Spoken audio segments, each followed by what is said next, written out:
नियाली महोत्सव सब वर्ष पर 8 वर्ष हो सारा 9 वर्ष पदार्पण करुचे आमि सुरुखुरी हम भलरे हम एवं मु भी प्रस्ताव देछि जे अन्य निर्वाचन मंडली रे जो भली महोत्सव होउची आमर से माने को भली महोत्सव करछन आमर जानिबा आवश्यक नाही आमे केमिति आमर महोत्सव भल भाव में करवा शांति श्रृंखला करवा दल मत निर्विशेष करवा साधारण लोकों पे महोत्सव साधारण लोकंकर महोत्सव ता संगे संगे आमर जो मठ बाड़ी मंदिर अच्छी प्राचीन मंदिर अच्छी प्राचीन नदी अच्छी ए सबूर केमिति उन्नतीकरण हो पार से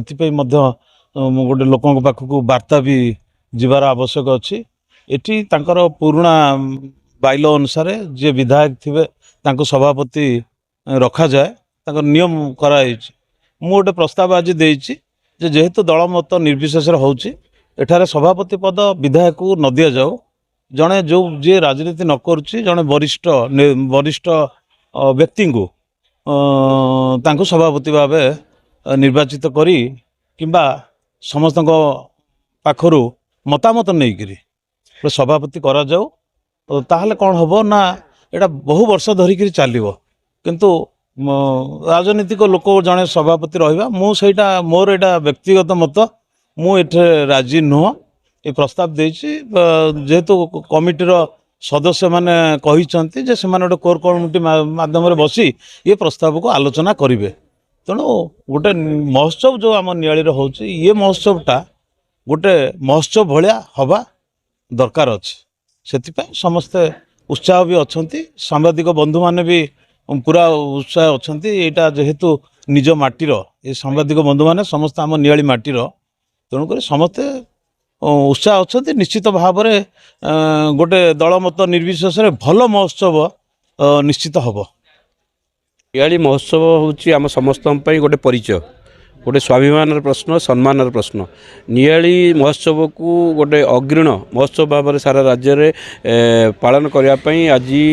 प्रस्तुति बैठक डकाई एथरे माननीय विधायक छवि मल्लिक महाशय जोगदे जाति धर्म दल निर्विशेष महोत्सव को भाईचारा दृष्टि गोटे आगू नापी आम निष्पत्ति करूँ से दृष्टि आज आम विधायक छवि मल्लिक महाशय को निमंत्रण करूँ पूर्वतन विधायक प्रमोद मल्लिक महाशय को निमंत्रण करूँ से काम आसी नथिले हमको समर्थन देइचंती एवं पूर्वतन विधायक रविंद्र मल्लिक महाशय को आम निमंत्रण करूँ से हमको नैतिक समर्थन देइचंती परवर्ती मीटिंग रे समस्त योगदान निष्पत्ति प्रदान करचंती तेणु अत्यंत खुशी लगिला जे आज प्रत्येक दलर प्रत्येक धर्मर प्रत्येक जातिर लोक आज प्रस्तुत बैठ में जोगदे बहु संख्यार आज सरपंच एवं समिति सभ्य जिला परिषद मैंने जोगदान करते तेणु समस्त सबू दल सबू धर्म निर्विशेष गोटे भाईचारार भावना को आगू नहीं आज प्रस्तुति बैठक होता बहुत अत्यंत खुशी जे समस्ते बहु बुद्धिजीवी मैंने आम आज जोगदान देते कारण नियाली माटी हूँ बुद्धिजीवीर माटी कलार माटी संस्कृतिर माटी तेणु नियाली ऐतिह्य परंपरा संस्कृति को बंचई रखापी एवं आगामी पीढ़ी को किभली भाव में परंपरा को परिचित करने आगामी पीढ़ी की महोत्सव वर्ष बहु आडंबरपूर्ण भाव में आम पालन करने निष्पत्ति नियाला विधायक संपूर्ण भाव में साहाय्य सहयोग करने समर्थन जनइले एवं विभिन्न दलर जो अच्छा नेतृमंडली अच्छा मुना भाईना अच्छा ब्लॉक चेयरमैन अच्छा सरपंच नवीन विभिन्न दलर अच्छा समस्ते पूर्ण समर्थन आज देते महोत्सव को अति सरस सुंदर करने तेणु मु समस्त को आज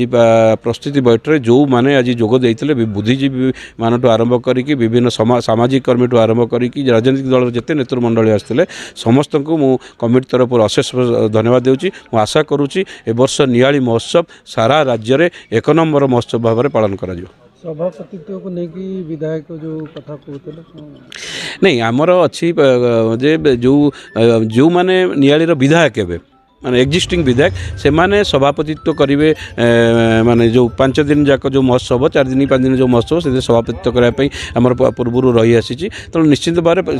से निजको तांकर गोटे विशाल हृदय से गोटे भल चिंताधारा जे मुझे जेहेतु गोटे राजनीतिक व्यक्ति तेणु ये जो महोत्सव तेणु मु अतिथि भाव जोगदे पारि किंतु सभापति भाव में रही से व्यक्तिगत मत प्रदान कर आम ए विषय कोर कमिटी आलोचना करूँ कौन कर धन्यवाद विधायक से कहले सबुदिन दिन ହଉ ରାତି ହଉ ଆସି ବୁଲିବି ଟିକନିକ୍ କରିକି କିଭଳି ଭାବରେ ପରିଚାଳନା ହେଉଛି ମହୋତ୍ସବ ସାଙ୍ଗରେ ରହିବି ସମର୍ଥନ ଦେବି ସେଥିପାଇଁ ଆମେ ଧନ୍ୟବାଦ ଦେଉଛୁ।